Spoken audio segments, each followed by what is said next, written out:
But when the whole thing played, I was like, this is Whitley Gilbert from a different world, like completely. And of course, the judges didn't get that reference. But the way she said factory, the accent was so Whitley Gilbert slash Well, Jasmine Guy, the the actress who plays Whitley Gilbert the judges or played frequently Whitley Gilbert. miss reference. Yeah, They they frequently. they from Black culture. Hi, Mostly her. everybody. Welcome to Drag from the Left, a weekly digital series where we review RuPaul's Drag Race and relevant social issues from a radical leftist perspective. Here on this digital series, we are abolitionist folk, we are pro Black, pro LGBTQ, and down with the bullshit.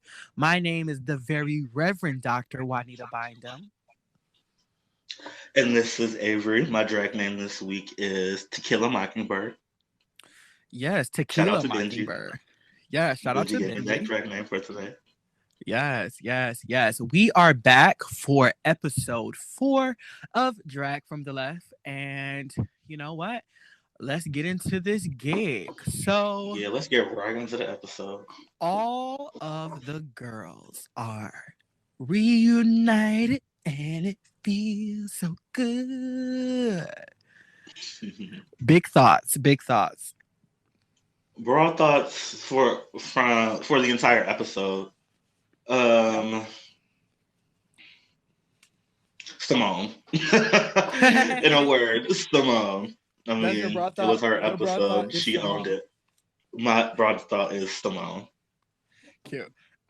My broad thoughts then are going to be. I mean, overall, I thought this was a really good episode. That is going to be my broad thought. I thought it was a good episode. It had all the things It that make was. Drag Race fun. It had all the things that make Drag Race relevant. And it gave me a lot to talk about, and that is what I am excited for. So let me pose a question to you. Okay. Assuming that you were a contestant this season, we would say that maybe you would be in the winner's circle. We can be nice about it. Um, but you're in the winner's circle, you're in the loser circle. You are reunited with not reunited, united with Right. your fellow contestants. What type of attitude is you serving? Um, I'm very mercurial, so it depends on my mood for that day. But ideally, I feel like I would be welcoming. I feel like I would be excited to see who my fellow contestants were, who my fellow competitors were. I don't think I would take the shady route. I would be like, oh, look at the B squad, look at the loser circle. Like, I don't feel like that would be my approach because no one likes a poor sport, or like, at least And it I really don't. ain't nothing to be mad about at that point. I don't think there's anything to be mad about. No, you just starting out. Like, why? Especially and coming from a competitor standpoint, from a competition perspective, right? Why am I going to potentially piss off a whole crop of people who could have a hand in, throwing a wrench in my game? It's Right, just because not we don't smart. know. At It's that just point, not you don't smart know. competition. You don't know what could happen. You do not know Yeah. what could happen. And even if they don't have any power over elimination or whatever, say one of the girls you piss off is in charge of uh, Picking giving out teams. roles Yeah. or picking teams or in charge of the choreography and gives you trash choreography.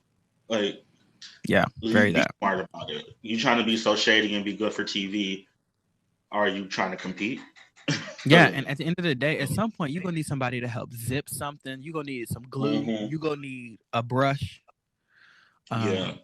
um, or something. I And think most coming of it in, isn't good fun, but I don't take shade well. So if you shade me and it's supposed to be fun shade, in quotation marks, I don't do fun shade. My feelings just gonna be hurt, and I ain't gonna like you. I can feel that. Well, coming in, the girls have met one another and they have decided to go the route of hiding Elliot behind the curtain. Dun dun dun. Where she should stay. Elliot should stay behind the curtain.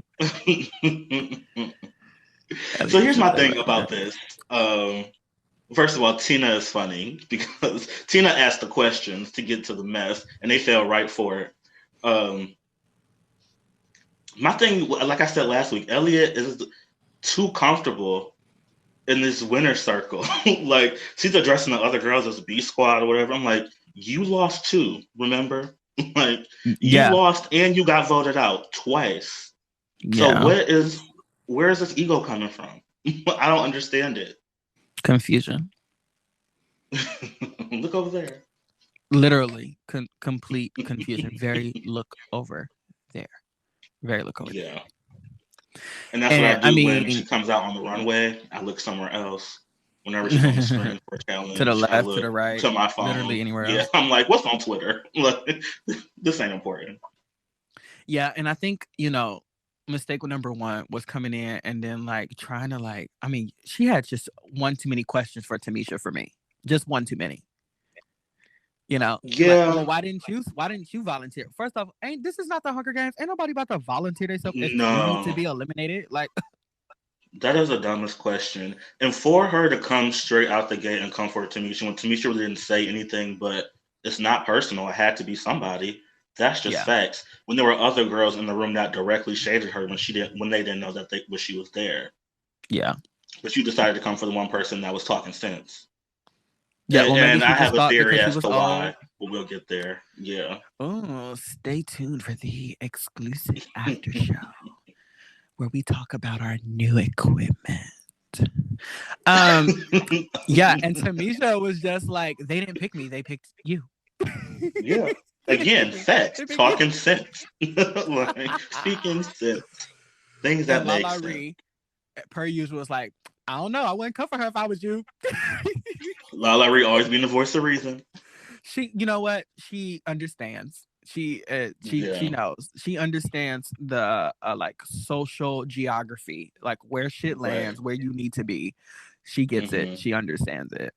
I know this is a random sidebar, but I like to pay attention to the commercials that are interspersed in between the episodes to see, like, because like typically when shows like this, you'll get a bunch of Truvada and Discovery commercials.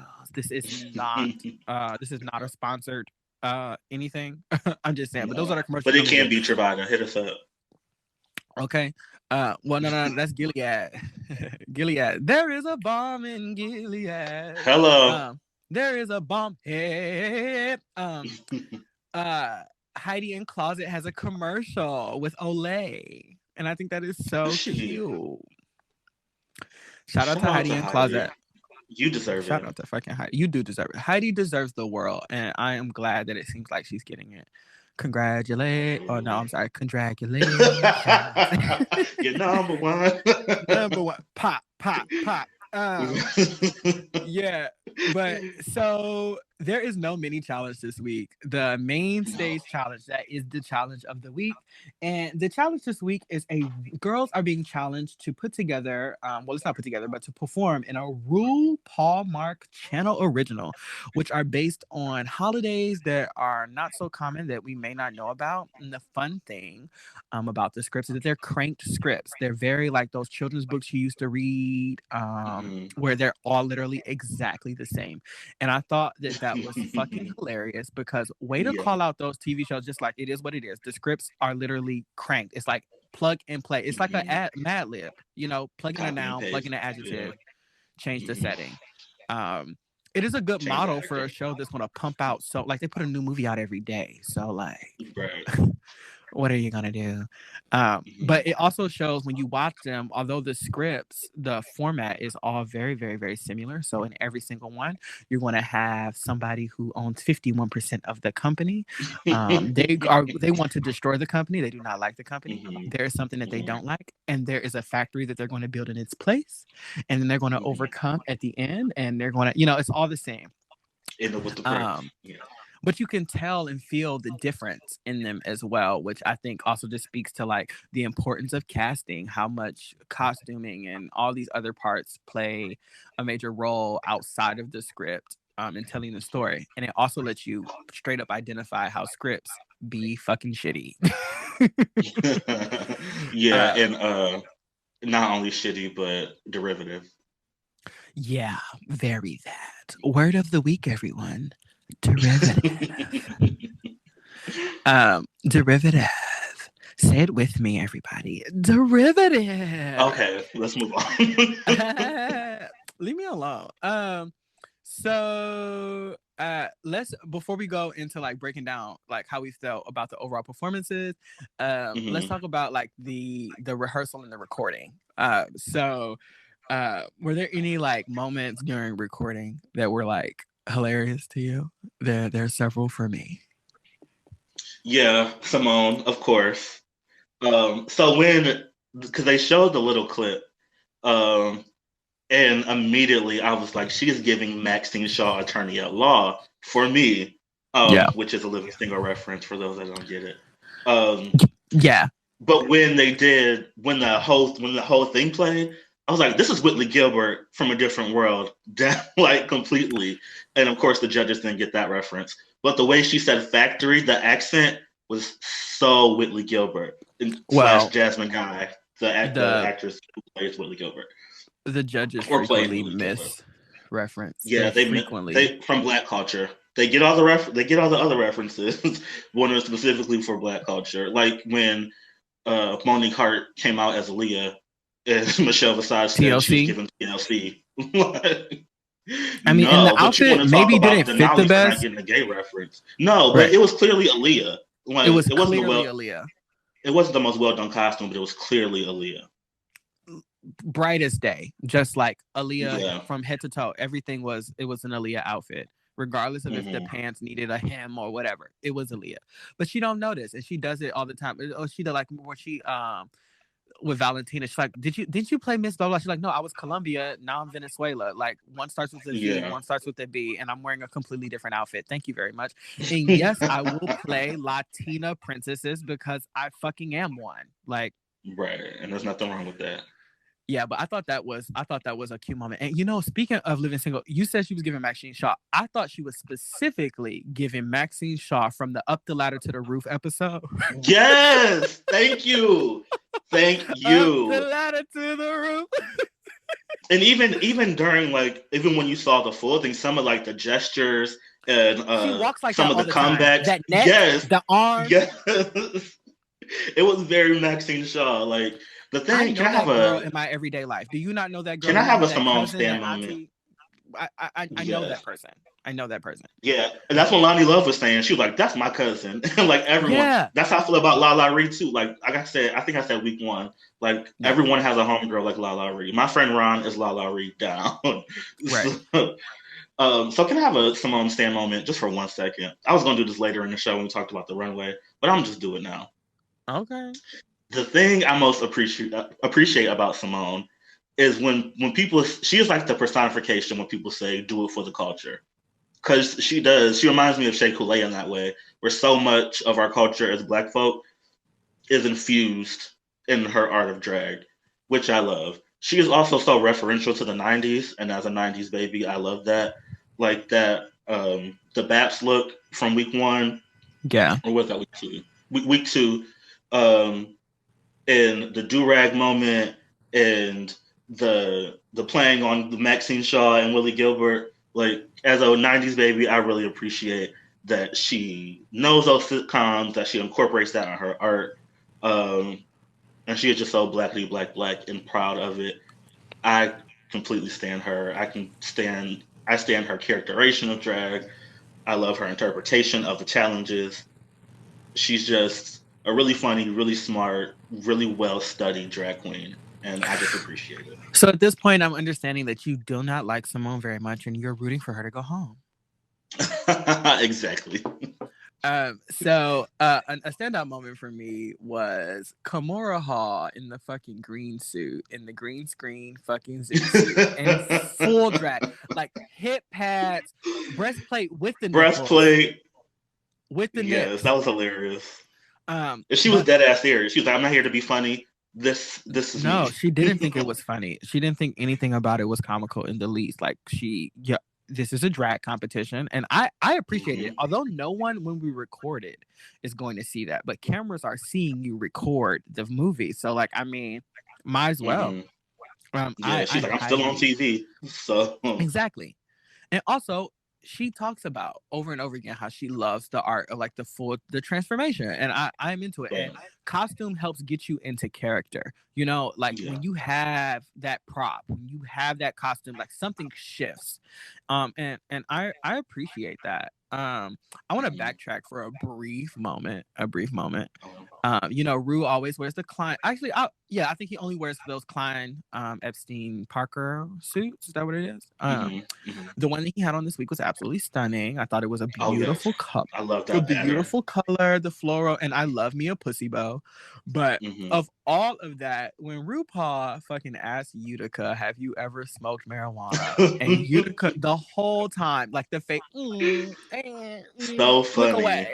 Look away, don't look at me. Don't look at me. She is a good Christian. She is not going to lie.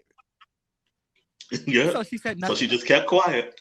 Exactly. And you know what? I think a lot of people could learn from Utica and sometimes just be quiet. Sometimes it's okay to just shut the fuck up. Sometimes it's okay to be quiet. If I can't say a word, I'll just wave my hand. Just wave your hand.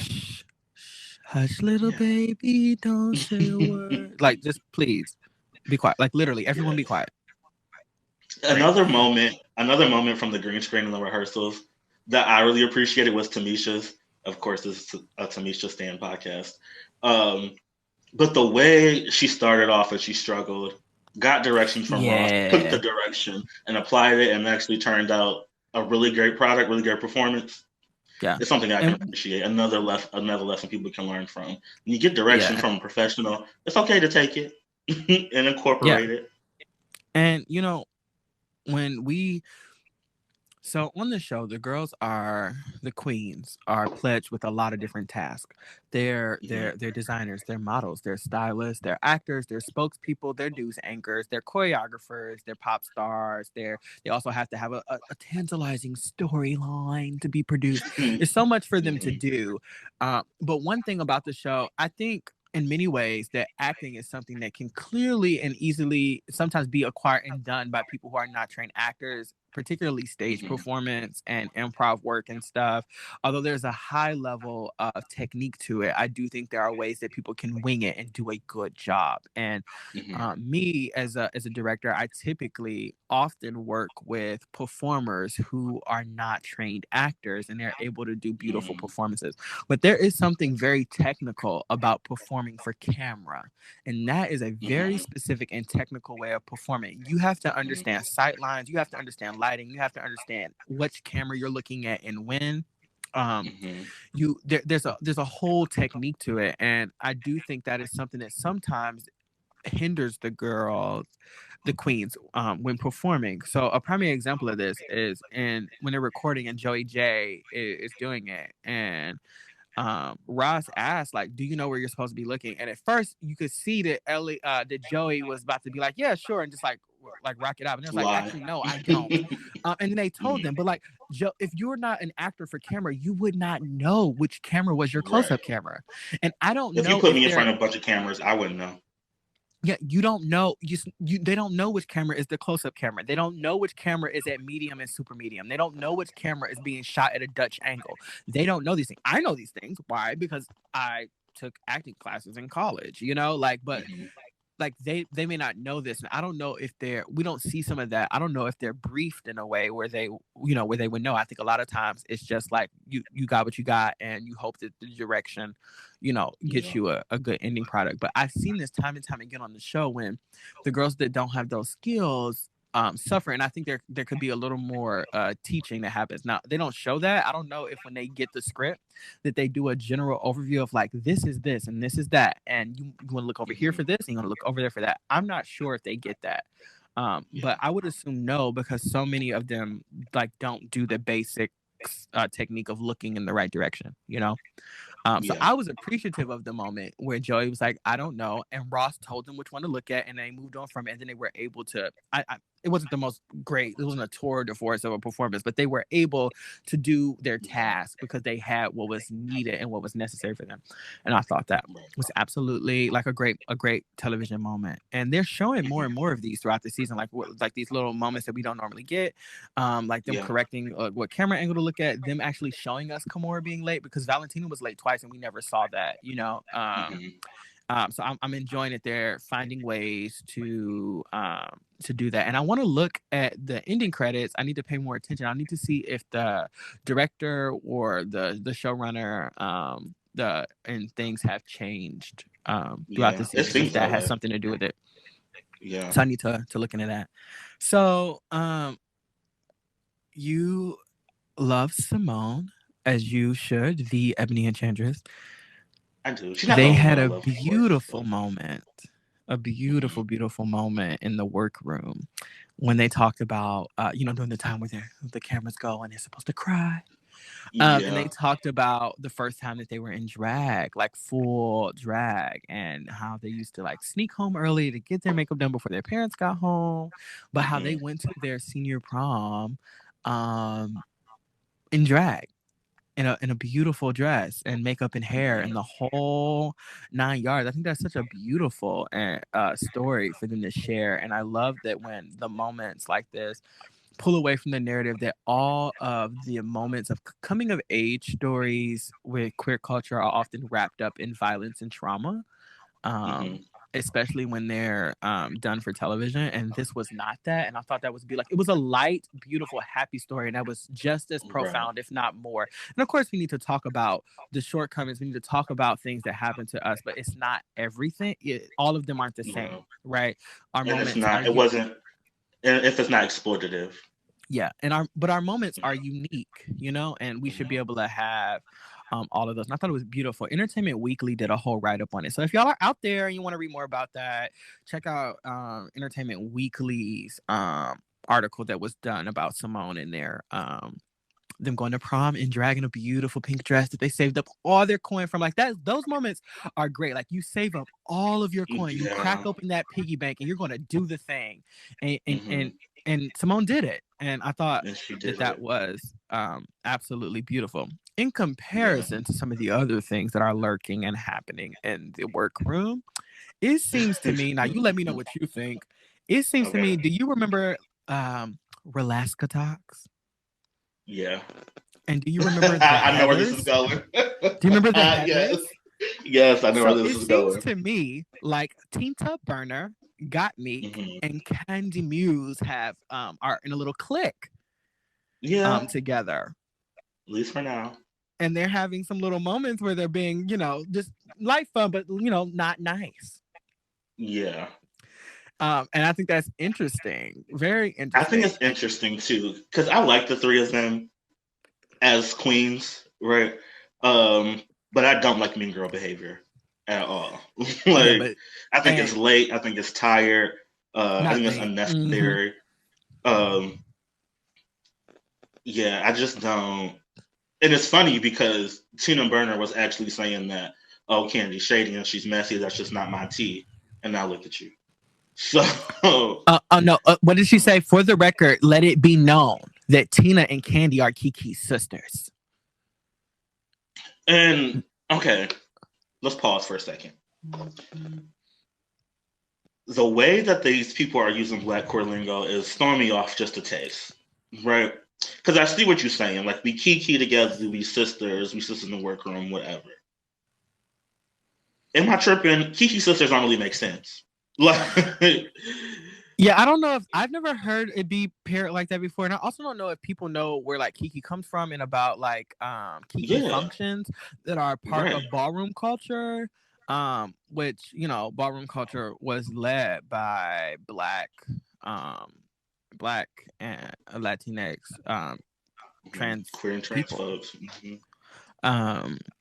Primarily trans feminine individuals. And so again, but the language, the language, the verbiage all gets muddy. It'd be muddy waters. Yeah, pun intended. But anyway, okay, we can play. Shoot, I can't talk. Let's We press can play. press Well, play before we move because into the it's next just section, I have to pause. let's just take a brief break to hear a word from our sponsors. We will be back in just a few seconds. Hey, everybody. This is your girl, the very Reverend Dr. Juanita Bind'Em. And this is Avery Ware. My drag name this week is Tequila Mockingbird. Yes, and you are tuned in to Drag from the Left, a weekly digital series where we review RuPaul's Drag Race and relevant social issues from a radical leftist perspective. Now let's get back into the show. So yeah, we were just talking about the new little group of bad girls and what's been going on with that. And I just think it's a hot ass mess. And I hope it doesn't turn to them being nasty. Yeah. But Tina, we know Candy don't got no problem with no drama. She was talking shit about her own mama. And okay. First episode. She should have. I shouldn't have said everything that I said, but I said it. So hey, Candy's that kind of girl too. She'll say it and be like, "Well, I shouldn't have said all that." But anyway, I said what I said. And Tina don't like nobody. So. And Tina don't like nobody.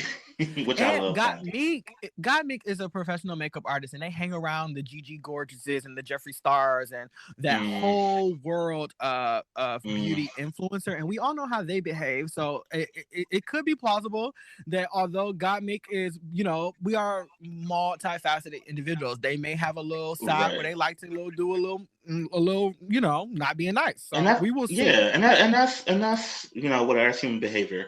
But that's something again. Pause. Sidebar. That's something that low key is throwing me off about Gottmik. Because I watch their YouTube channel, I watch their videos, and I see the kind of people that they interact with. Kind of the openly racist, explicitly bigoted makeup beauty influencers.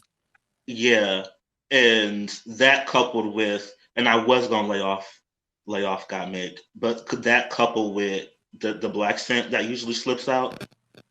I'm watching that one. I'm watching. Yeah. And okay, play.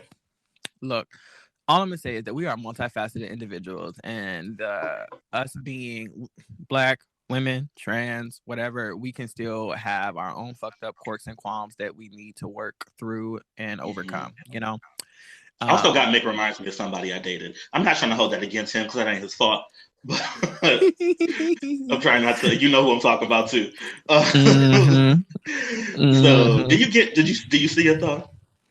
Oh, I see it. I see it. They look similar. They act similar. I'm just like, I'm trying not to let that cloud my judgment. Well, you know what? It is what it is. It is what it is. I do want to say, it is what it is. And I think it is absolutely, like, we will see how that cookie crumbles. And sometimes, the cookie be dry and you ain't got no milk to dip it into it. So other times it's real moist. Satisfying. Moist. So we will see how it goes. I will say, before we move into the next part, I do want to talk about, I want us to keep an eye on Rose. I was watching the episode on Friday with Benji, and Benji is my friend, everybody. And they'll come up on the podcast from time to time. I was watching the episode with Benji. Now, Benji does not like Tina Burner, and Benji also thinks that Rose is a little, maybe might be disturbed. And they keep pointing out all these little specific things about how maybe they just might view the world differently. Like there might be some neurodivergency there and a mild amount of just I don't know. Sometimes they give me there's these little moments where they no one's looking at them and the camera just pans them and then smiling and then they stop. It's really weird. It's getting really weird. Yeah, you gotta watch for it. But Benji told me that Rose got crazy eyes. So, I don't know. Because I do believe in crazy eyes. Yeah. Maybe it's just a competitor in her. That's it could be, but when they're recording and they're competing, she's just always on. Well, it could be. But did you watch Untucked? I did watch Untucked. That moment between her and Denali was kind of weird. Yeah, what the fuck was that shit? I don't know. And if I lost a lipstick against somebody, I'm not gonna be like, so you beat my ass last week, so do the same shit. Like, no, but it's I like, don't know. I think Maybe they my have some pride will type stop of me. weird blood oath pact or something, because she was like, Denali was like, I can't even look at you. I can't even look at you. It's like, come over here. Rose's like, I I need need you you to do it. here. I need you Do to it do for it, and I need me. you to do it for me. Do it for me. Do exactly what you did last week. You know exactly what you gotta do. I was like, this shit is fucking. I thought that we had did the flash sideways or something. I was like, is there something that we don't know that the camera knows? I am so confused. But it will come. It will come out. It will fucking come out. Maybe they're having relations. Well, maybe, I don't know. Like, I'm like what Tina Burner said. We locked in here for several weeks together. We need to pair off. Who is blowing who? Listen, that'll be my first question. Like, we here for at least 14 weeks? That we can have a romantic friendship. Let's be friends and let's help each other get these rocks off. Yes, Joey J, just don't speak to me. Just right. Just don't talk. Just breathe on me. Just breathe on me. Sit there and look cute, but don't talk. Right. Well, like we said, it's all gonna come on out. But speaking of coming out, the girls are coming on to the runway. And the runway theme this week is trains. Choo choo. As soon as I heard that this was the category, I was automatically in love. Like, I just know they about to turn it. And turn it, girl, they did. A fucking train. I love a train. I was so excited about a motherfucking train. First off, there are so many ways that you can interpret that. And as we will see as we go through the girls, there are a ton of ways that you can interpret that. So let's just go in order and we will do a speed through. So first up to the stage was Miss Denali. Feathers on feathers. What did you say? Oh my god, you hated it? I thought it was absolutely stunning. I thought it was it was a top look for me. I love the nod to the culture. I love the feathers. I thought the hair went with it really well. And to me, this is one of the better makeup jobs on Denali. Sometimes I'm not a fan of their makeup, and I thought this was one of the better makeup jobs on Denali, and I thought the outfit was beautifully made. And like they said, baby, this is ostrich. Ain't no chicken feathers in sight. Once again, for the feather classism and elitism with the feathers. So you said it was a no. I said it was a go. I didn't like the colors. Like, somebody photoshopped it on Instagram. I was on the podcast in different colors. In all pink, and it was fire. But I think that's in a different color, it would have been cute. I think that's the color of the reference. So it's like the outfit is made to reference a deity. Okay, well, maybe that's why I didn't like it, because I didn't get the reference. That is also possible. And I'm glad that you just straight up say that. Number 2, we had Miss Olivia Lux. Yes. It was a go. It was a go for me. Standing ovation. I was going to say this later, but Olivia should have been in the top. I don't know. We'll see. I think I do like that they stayed on brand with the harpsichord in their hand. That was really, really cute. Elliot. I wrote in my notes. Hold on. I said in my notes she belonged in Jingle Jangle, because it looked like it was from that costume. But in all the good ways, she looked great. Yeah. Oh, the costume sidebar. The costuming in Jingle Jangle was superb. A++. They looked so good. That mix of colors and patterns and texture. Everything. The hair. About it. It was so good. Oh yeah, if they had to change the color up on that outfit, that could have fit beautifully right in there with that film. Yeah, shout out to Olivia Lux. Olivia Lux has been doing a consistently good job, and I'm very, very I love what I see. I am a fan as well. Next up to the stage is someone that maybe we may or may not be a fan of. Is Elliot with 2 T's. I wrote in my notes next to this, meh. Friend, I said eh. Like, it's right here. Words. I said eh. Onomatopoeia and monosyllabic words. I just it was a lot of things that it wasn't. Like, it was, first off, she loved to put a fucking cheap belt.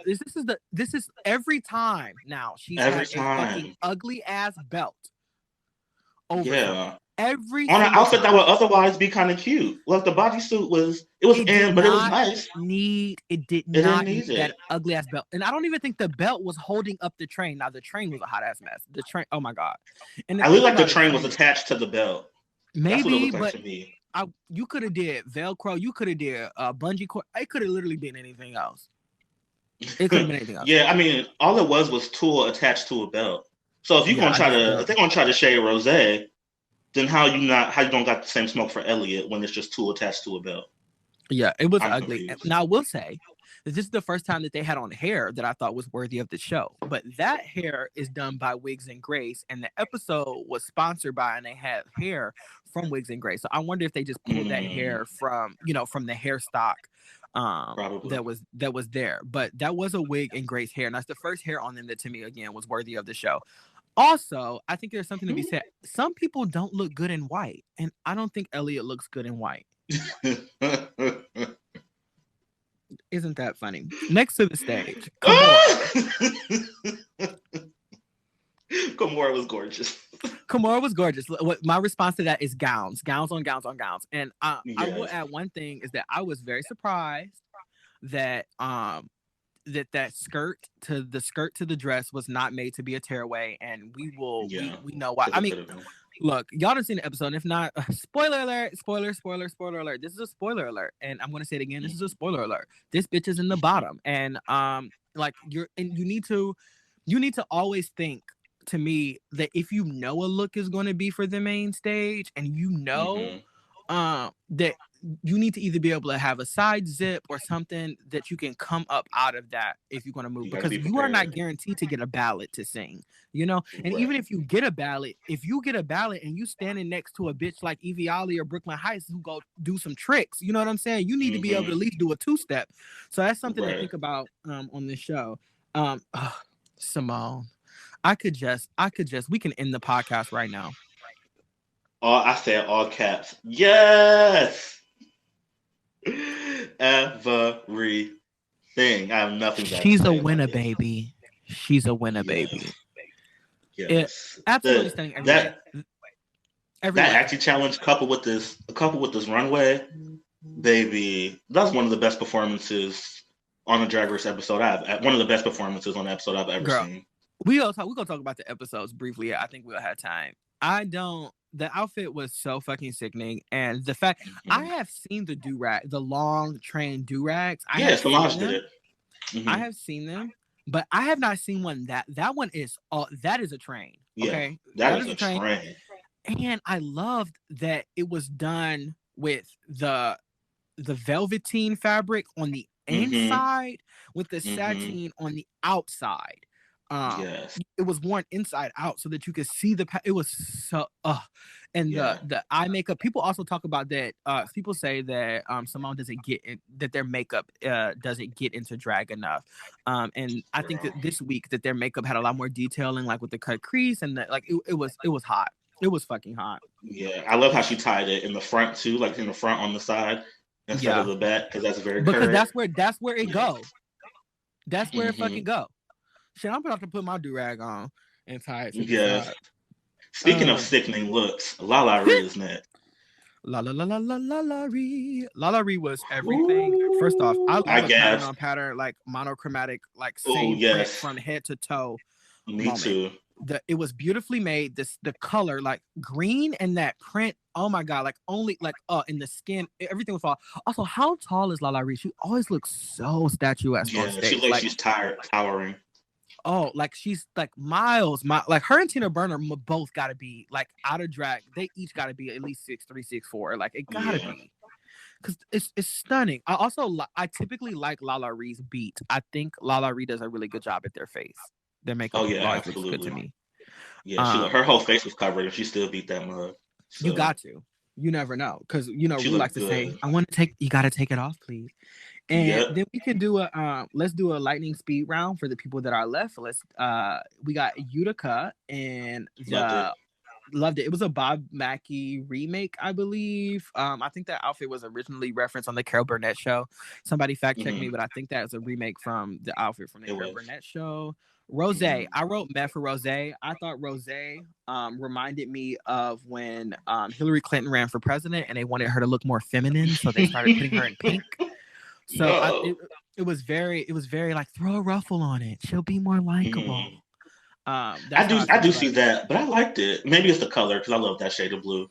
It's hard to Yeah, go I wrong thought like for maybe me with Rosie that shade of O'Donnell blue. was trying to be a little more soft and supple, and Uh, it was very like business in the front, party in the back. And we all, well, mullets are yeah, coming back in the style, but they're yeah, very, they are. it's hit or miss with those things. Mm-hmm. Gottmik, Mm-hmm. I said Gottmik looked good, but I wasn't wild by it, and I thought the Windblower was overkill.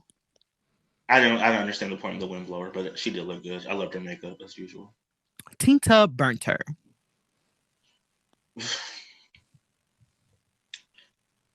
I don't know. So I appreciate Tina's campiness. Um, I appreciate her aesthetic, but I I, I just didn't like it. I'm sorry. I was trying to be more intellectual, but I just didn't like it. Yeah. Um. Yeah. I thought it was, for me, it was one of the stronger looks. I like high camp, high concept. Um. And like the railroad track train, I thought was very literal and very cute. And she was like a conductor, and like, Mm-hmm. and that she didn't like. And I'm glad. I just knew that when she on the runway, she was gonna do like some type of like dildoing motion towards her mouth or her butt, and like I don't, that didn't happen. I just knew that it Mm-hmm. was gonna happen though, and I really like that. And last and certainly least was Joey J. That outfit was hideous. Joey J's not the last, but I agree with you. It was. I wrote in all caps, no exclamation point. It don't Yeah. fit. It's ugly. There was no concept to it. And again, it didn't fit. Especially that piece around her head was too big. It was just ugly. All Yeah. together ugly. And these Just are the no. things where I'm like, you're in the workroom back there and there's a sewing machine. Like literally any other time y'all want to be like, Tamisha, mama, mama, mama, mama, like, girl, you couldn't have asked her to fucking fix that fucking hood for you. Yeah. Or Tina Burner and got Mick, who was helping out Candy. You could have went Yeah. over there and be like, "Can I help me too?" Speaking of Candy, that outfit was not cute. No, but I like the concept of it. Like I feel like if it was done, I think if she had more time to do it better, it could have looked really good. Yeah. But I it think just she wasn't said she finished. didn't intention, like that wasn't the original idea for the outfit, which I mean Yeah, that happens. And right. it wasn't like ugly, ugly like Joey J. I just didn't think for her No, to have such, I just thought if they had on a different outfit, I feel like it could have just kind of changed the narrative for them for the episode. yeah, Um, it just looked and unfinished, and she needs to blend her lace. oh, I don't even think that lace is blendable. That part on that wig is strange. Hmm. That That's a wig, second. Well, let me shut up. the part on that wig is, ooh, child. I don't know what's going on with that part. And then Tamisha Iman, holla at me. I know you know me. No, you Holla know at me. I me. know you know I know me. you know me. Yes, she looked Pussy great pink, as always. pussy Space pink, B, I baby. love that shade of pink on her skin. Pussy pink, baby. Oh, The train was everything. The fact that she made it herself is again and the bitch so walked in a so figure eight. Did you impressive. catch her figure eight? Yes, Oh. yes, she is a classic drag queen, a class act. Well, she I has can't about say enough good 100 things. fucking pageant titles to her name, so I know she know how to walk Right, in her figure eight. That sure was do. everything. I want to talk about briefly. I just want to go through. So there were three groups. Group number one had Denali, Olivia Lux, Kimora Hall, and Elliot with two T's. Theirs was Misery Love Company. They hated Valentine's Day, and they wanted to replace it with a fudge packing company. Ha ha ha! Fudge packing. Get it? It was kind of funny. I thought it was kind of funny, and I personally thought that yeah, I thought it was okay. And then group two was Simone, Rose, Utica, and La La Ree. Theirs Hmm. was the Flag Day, and of course, it was a flag factory. Flag factory. Hmm. And they wanted to replace a flag factory with a wall factory, and I thought that was hilarious because we all know who was trying to build that wall. Yes. So I thought that was cute. And then group number three was Got Me, Katina Burner, Tamisha Iman, Joey J, and the Candy Muse. That group was kind of middle of the road for me. Yeah. Things weren't. You would think it would be stronger with Candy Yeah, and Tina in one scene. I just don't think they locked into a rhythm. I didn't think they had the chemistry, which is funny Yeah. though because the three of them they supposed to be all buddy buddy buddy. You would have thought that they would have turned out a performance. So are we already seeing where breaking off into these little cliques ultimately hinders you in the competition? Because we've seen that. Yeah. And that's the thing. You got to be careful. The foundation of your friend groups. If the foundation of it is just to be shady and there's no other substantial qualities, Right. then you get a performance like this. But you know, who is your favorite? Who has a favorite scene? Okay, so my favorite scene, well, my favorite performance was Symone with the Flag Mm-hmm. Factory. I thought that was absolutely like stunning in every single way that it could be, and I loved it. I actually thought that whole scene was really, really strong. Yeah. And for me, my least favorite performance was I didn't really like the Got Mick Candy Muse that group. I didn't really care for that one too much. No, me either.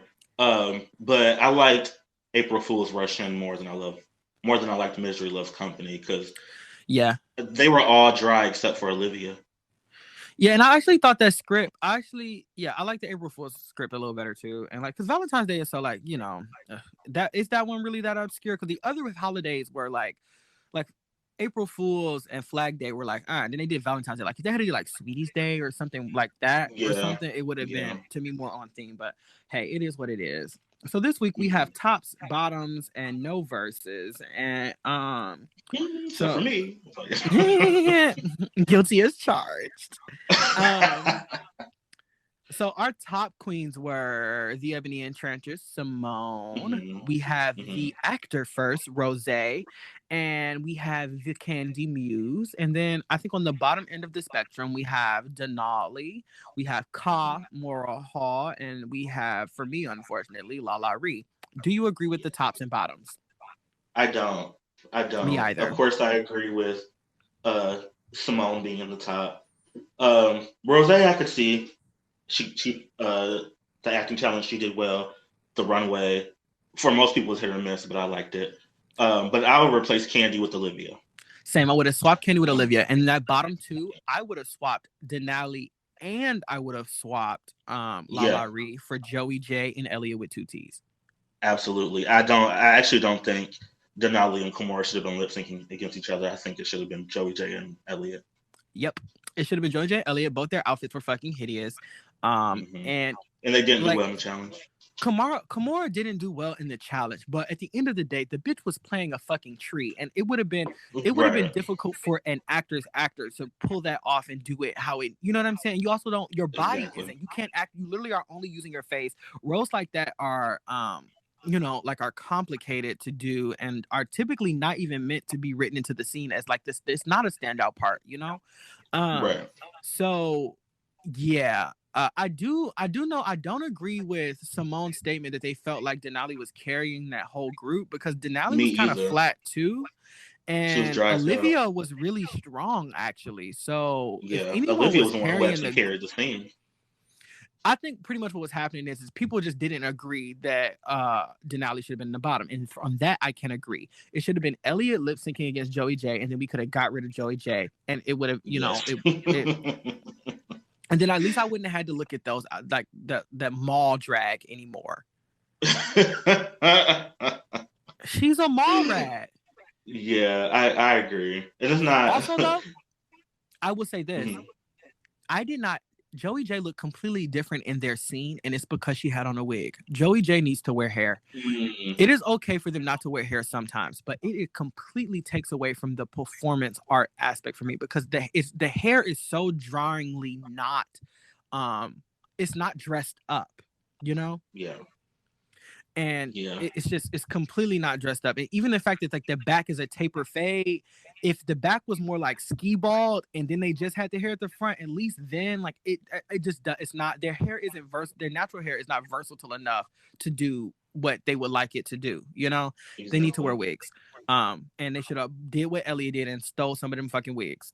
Like, period. So this is our bottom. Too. I don't agree with the bottom, but at the end of the day, Symone gets the fucking win, and I thought that was very clear. There was no one else who came close. Yeah, not at all. Like, no one came close. And so far, we have Symone with 2 wins under their belt and Denali with 1. So that's the ranking so far. So we have 2 for Symone and 1 for Denali. Denali's been in the bottom 2. Denali's in the bottom 2 this week, and she is accompanied by Kamora Hall. These are both Chicago sisters. Yes, Denali's from Alaska, but she resides in Chicago now. She's a major part of the Chicago drag culture, and they lip sync to 100% Pure Love by Crystal Waters. And it was Denali performing the finale act of their tour.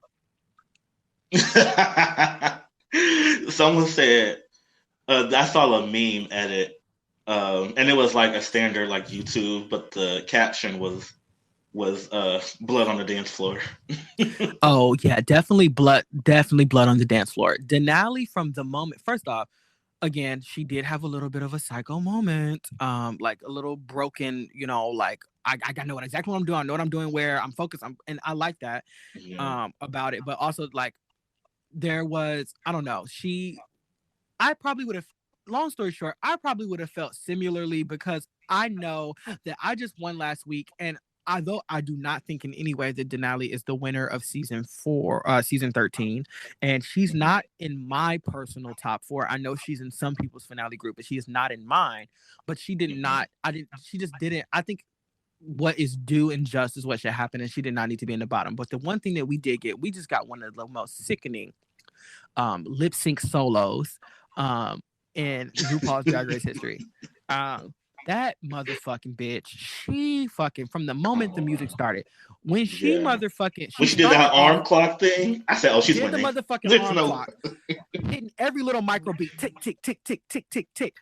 Fabulous. She didn't even bother with that fucking train. She took it off from the jump. Okay, it got off. She fucking did the duck walking. I don't know if y'all don't know what duck walking is. Duck walking is a Vogue move from ballroom culture. You getting down, you hopping on your knees, you alternating left, right, and then you doing these really high fem hand gestures, and it is very hard on your knees, and it is hard to sustain for a long time. And most people do it in short bits, stand up dance, do something else. But they did the duck walk like 2 or 3, 4, 5, 6, 7, 8, 9 times, and they did the catwalk, they did the duck walk. They had the hands. They did the tick, tick, tick. They built the house. Did you see when they built the house? I saw that. Yeah. She was not playing. She was winding her hands up. She was moving her hair. But the one part that got me, did you see when she was walking around towards the back of the stage and she looked at the girls and she fucking gave them the... Yeah, she gave them the chop. She gave them the and fucking she was chop. Dead serious, too. She was not playing. That was not part of the choreography. She was letting those bitches It was know, not. If you ever see me here, you are going to go home. Yeah, she definitely made a statement. If you don't go home, trust me, bitch. If you don't go home, trust me, I'm about to work you out. You're gonna have to fight for it. Yeah, you're gonna have to fight for it. Like I said, if anyone has listened to the first 3 episodes of this podcast, we know that Denali is not my favorite on multiple fronts. But even I have to give props where they are due, and she did that. Like, she was funny, she was dancing. I do, like we said last week, I do stand by the fact that I don't think that comes natural to her. I think it's very calculated. You can tell she's always thinking about it, which might be even more of a testament to how dope it was, because it's not something that comes natural to you, but you still ate. Well, she is a choreographer, and I could tell that, and I do think it's smart to go in and having your certain spots marked. And then if you want to pull tricks, I definitely think your trick should be thought out. Like the tick, tick, tick, like the ticking that she did was definitely timed out. And whatnot. But the thing is, she doesn't sit in the pocket, and I think it's again, we talked about what the pocket was on last episode. So if you would like to know what the pocket is, please go back and listen to episode 3 of Drag from the Left. But she's not in the pocket, and I could still see that, but it was still sickening. You know, it was sickening. It'll go down in history as one of the deadliest lip syncs of the entire franchise. I think this is what we're in for this season. I think we're going to get good lip syncs, and we have so far gotten good lip syncs. It's going to be season 6 all over again. The lip sync, like the first week when it was lip sync after lip sync after lip sync after lip sync, you lose your momentum, and and then the girls, and they weren't expecting to perform. So. Exactly, but I do think we're going to get, because you got to think who left. Even Tamisha, you got Olivia, you got I can name all the girls, and I think they'll give a good lip sync. The only person to me that I think like Kimura's gone. I don't think like they're not to me the strongest lip syncer. I don't think Gottmik is a really strong lip syncer either. But I think literally all the rest of them could give a lip sync performance that I would throw a couple dollars at. Some more than others, but I think they could all deliver a lip sync worth, paying a little money to go see. And why Denali did do well. She was like, if anybody sees me here, it's over. And I'm looking at the list of girls that's still here. And I think multiple can give you a run for your money. Like we saw what happened when you lip synced against La Ree. You weren't escaped, but still you did do well. So, and especially if you go against a queen like Tina Burner, who has a whole other perspective, or Utica has a whole other style of drag. Like it's easy for them to make you look silly when you're doing all that. And they are giving a sickening performance, still being in the characterization. Denali doesn't come off to me like a queen that's going to end up in the bottom a lot, because she's so determined and she is good. Again, she's just not my favorite, but she is good. So to me, I feel like the next time she's in the bottom will be her last time in the bottom. So I'll be interested to see who, and you can quote me on that. Y'all can see how it turns out. But I would be interested if she's only in the bottom. Because, again, I just don't see Denali as somebody that ends up in the bottom 3 times. So I think the next time they're in the bottom will probably be when they go home. And I just wonder who that would be against, So we will see. Because we know she go lip sync again because she going to go home at some point. So I just would I'm excited to see who it's against. But that is Denali shut the house down. And RuPaul, God, Ru is being extra something this season, because first off, typically when she denounces the bottom 2, what she does is she says one girl's in the bottom 2, another girl is safe, and then that's how the other girl finds out she's in the bottom 2. She just excused La Ree, and it was you 2 the bottom, period. And then after Denali fucking mopped the stage with Kimura, she just was like, Denali, you did such an amazing job. If anyone has to see you here, I am afraid for their lives. Shantae, you stay. And then she go motherfucking tell Kimura that she gonna always be a part of the family tree. At the bottom of the tree, but still in the tree. I was rooting for us. When I think I rewinded that part and not cackled, I was like, girl, why can't he's telling you what word to accentuate, you doing the opposite of what he's telling you to do. You got to put the right stress on the right syllable. It's all about the stress and the syllable, because you could say syllable, you could say syllable. You know what I'm saying? It was rooted for us. It was rooted for us. For us. It's like, no. I'm sorry. Like, girl, I was rooting for us. Bless her heart.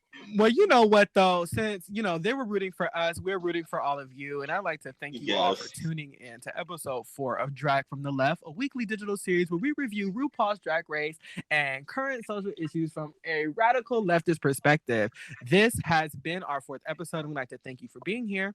Coming up next is our exclusive after show, Call In, Call Out, where we get into the nitty gritty of the more social, political side of RuPaul's Drag Race and those implications on the lives that we live. So if you'd like to tune in for that, we're going to take a brief 2-minute break, just 2 minutes. Brief, then, what'd you say? I said just real brief, y'all. Don't go nowhere. Yeah, don't go nowhere. We're going to take a brief, maybe, 90 seconds, 2-minute break. And then we're going to jump in a call in, call out. Thank you all so much. Be sure to follow us online at Drag from the Left. That's DRAGFTL on all social media platforms. You can also stream our podcast. It comes out the Wednesday following the Sunday when we record live. Everywhere podcasts are streamed, as well as YouTube. Thank you very much. See you shortly.